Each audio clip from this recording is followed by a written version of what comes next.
Tapi Nabi Isa tidak bisa dijadikan contoh uswah bagaimana menjadi seorang suami atau ayah di dalam kehidupan. Karena Nabi Isa selama hidupnya tidak pernah menikah dan punya anak. Tapi baginda Rasulullah, apapun profesi kita, apapun pekerjaan kita, dicontohkan oleh Rasulullah. Kita sebagai seorang guru, bisakah mencontoh Nabi? Bisa, karena Nabi juga pengajar. Kita seorang pedagang, bisakah mencontoh Nabi? Bisa, Nabi juga seorang pedagang. Kita seorang panglima perang, aparat, bisakah mencontoh Rasul? Bisa, karena Nabi sendiri juga panglima perang.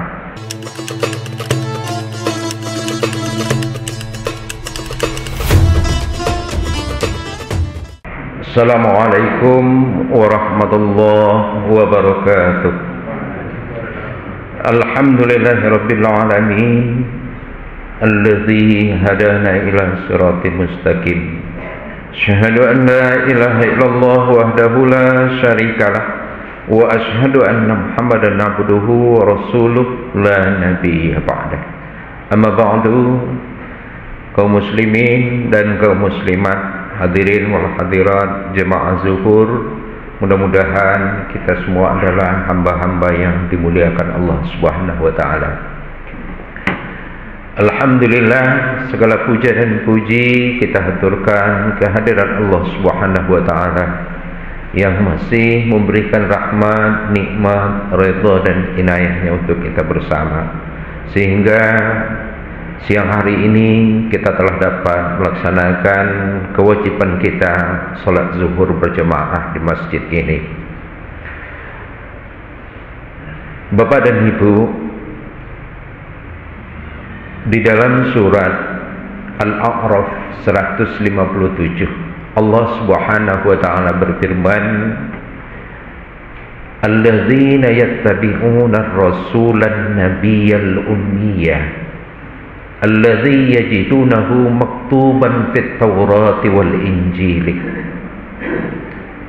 Orang-orang yang mengikuti Rasul Nabi yang ummi, yang mereka sudah mendapatkan berita tentang kedatangan Rasul tersebut tertulis di dalam kitab Taurat dan kitab Injil. Kita sekarang masih berada di dalam bulan Rabiul Awal. Bulan Rabiul Awal kita kenal dengan bulan kelahiran baginda Rasulullah sallallahu alaihi wasallam.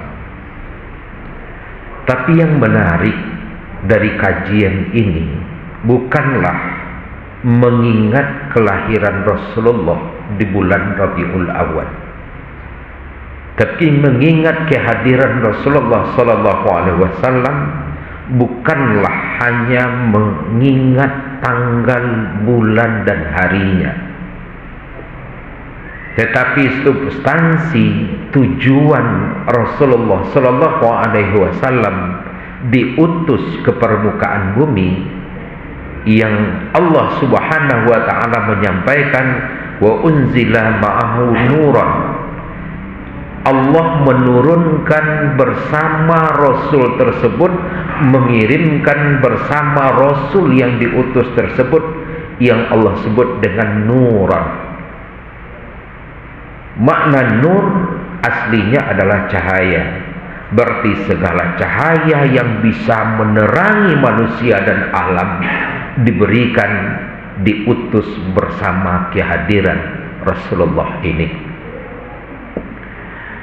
Tidak ada satu aspek kehidupan pun yang tidak dicontohkan oleh Rasulullah di dalam hidup. Dan siapapun kita, apapun profesi kita, bisakah Rasulullah kita jadikan contoh? Bisa, karena Allah sudah menjamin laqad kana lakum fi rasulillahi uswatun hasanah. Apakah ini dimiliki oleh seluruh nabi dan rasul? Tidak. Nabi Isa alaihi salam bisa dicontoh karena sangat bisa dicontoh untuk ajaran kasihnya. Tapi Nabi Isa tidak bisa dijadikan contoh uswah bagaimana menjadi seorang suami atau ayah di dalam kehidupan. Karena Nabi Isa selama hidupnya tidak pernah menikah dan punya anak. Tapi baginda Rasulullah, apapun profesi kita, apapun pekerjaan kita, dicontohkan oleh Rasulullah. Kita sebagai seorang guru, bisakah mencontoh Nabi? Bisa, karena Nabi juga pengajar. Kita seorang pedagang, bisakah mencontoh Nabi? Bisa, Nabi juga seorang pedagang. Kita seorang panglima perang, aparat, bisakah mencontoh Rasul?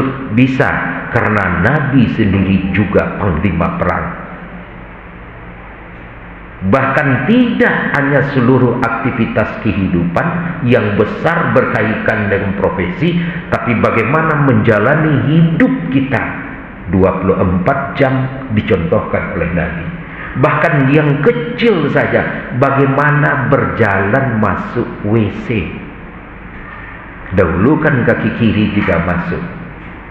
Keluar dari WC, dahulukan kaki kanan.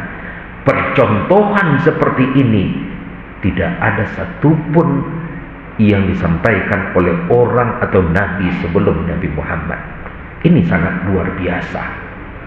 Bahkan mulai dari bangun tidur sampai tidur lagi itu bisa mencontoh Nabi.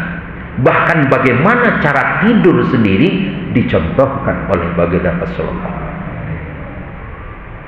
Maka pertanyaannya, sesempurna itu Rasulullah, dari mana datangnya? Karena di dalam ayat ini awalnya Allah mengatakan alladzina yattabi'una ar-rasulan nabiyyal ummiyya. Rasulullah itu ummi. Ummi itu maknanya la yaqra wa la yaktub. Tidak membaca dan tidak menulis.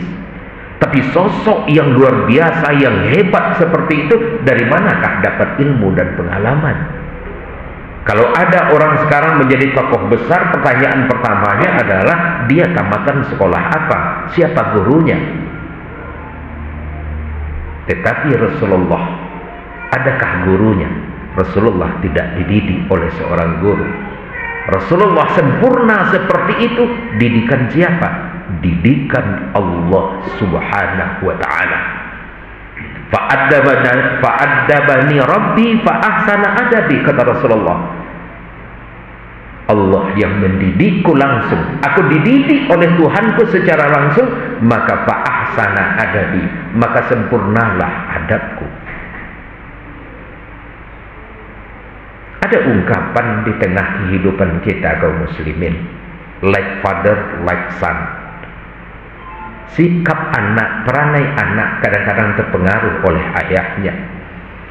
Kalau ayahnya Bagala Sultan Rajawati, anaknya minimal Tan Barong, dan cucunya minimal Sultan Rajawangi. Dipengaruhi oleh orang tua. Tapi baginda Rasulullah dengan sempurnanya laqad kana lakum fi Rasulillahi uswatun hasanah, bukan didikan orang tua. Dan ini pula lah mungkin kaum muslimin rahasia kenapa Rasulullah SAW hidupnya seperti itu.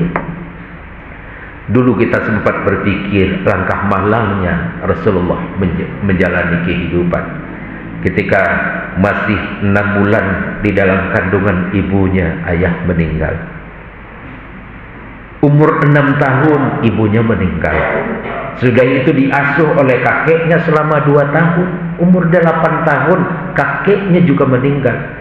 Dia diasuh oleh pamannya sampai besar, sampai menikah dengan Sayyidah Khadijah.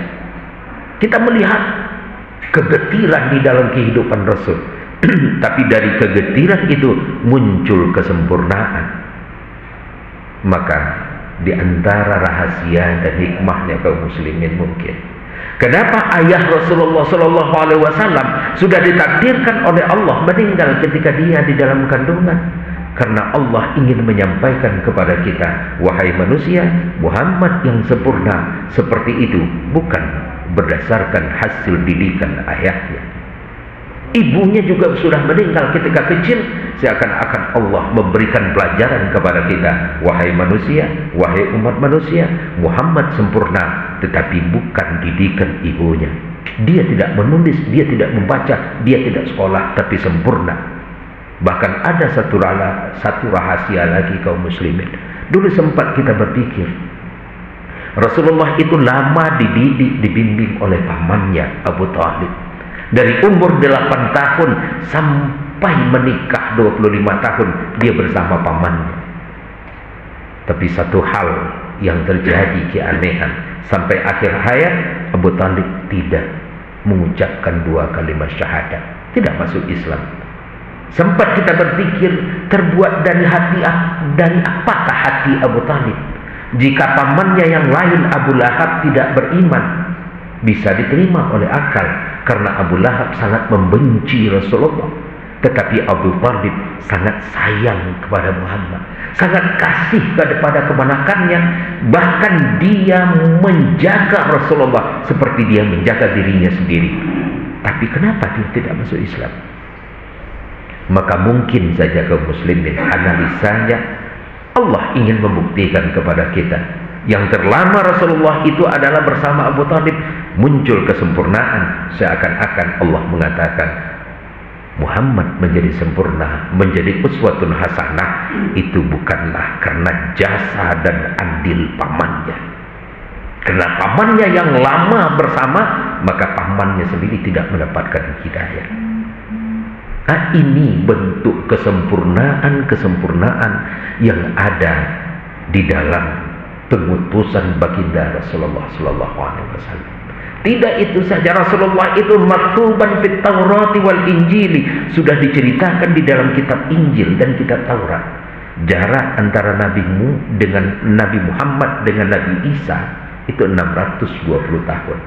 Tetapi sebelum Rasulullah lahir 620 tahun sebelum baginda Rasulullah lahir, sudah berkata seorang nabi di dalam surat Shaf ayat 6, wa idza qala Isa bin Maryam, ketika Nabi Isa anak Maryam berkata kepada Bani Israel, ini Rasulullah ilaikum, aku adalah utusan Allah, Rasulullah yang diutus untuk kalian wahai Bani Israel, musaddiqan lima bayyana yadayya minat Taurat, aku mengkonfirmasi kebenaran-kebenaran yang ada di dalam kitab Taurat, wa mubasysyiran bi rasulin min ba'd ya'ti min ba'd ismihi Ahmad, dan aku memberi kabar gembira kepada kalian, kata Nabi Isa, akan hadir seorang rasul sempurna, seorang rasul istimewa setelahku yang namanya adalah Ahmad atau Muhammad. Kelahiran Nabi Muhammad 600 tahun, bahkan 1700 tahun sebelum Nabi Isa sudah diceritakan di dalam kitab Taurat. Akhirnya 12 Rabiul Awal lahirlah seorang bayi laki-laki yang diberikan nama oleh kakeknya dengan Muhammad, dan itulah baginda Rasulullah sallallahu alaihi wasallam, yang tujuannya yanhahum anil fahsya'i wal munkar, menunjuki kita supaya kita mengikuti ajaran-ajaran yang ditetapkan oleh baginda Rasulullah. Rasulullah hadir untuk memberikan nur penerang untuk kita. Jadi bagaimanakah kita bisa mengikuti atau menjadi umat Nabi Muhammad terbaik? Dengan mengikuti segala aspek kehidupan kita, segala bentuk aktivitas kehidupan kita, sandarkan kepada baginda Rasulullah. Itu sudah terbukti di dalam sejarah. Ada 120.000 orang yang sudah menjadi bukti. Ada 120.000 orang yang mencoba di dalam hidupnya mencontoh Nabi, dan itu mereka lakukan. Kehidupan yang 120.000 ini sukses, bahagia di dalam kehidupannya. Siapakah yang 120.000 itu? Sahabat-sahabat Rasulullah. Tidak ada di antara satupun di antara sahabat Rasulullah yang hidupnya tidak seperti yang dicita-citakan.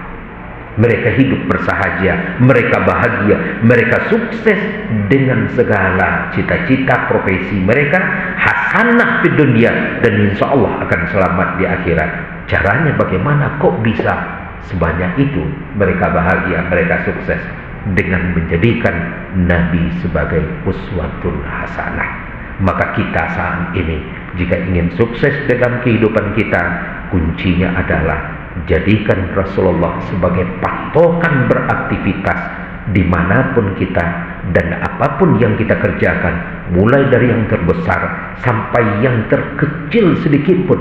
Bagaimana cara tidur, bagaimana bangun tidur, contoh Rasul, insya Allah kita juga akan sukses, bahagia dan selamat di dalam kehidupan kita. Mudah-mudahan ada manfaatnya. Banyak maaf, wabillahi taufiq wal hidayah. Assalamualaikum warahmatullahi wabarakatuh.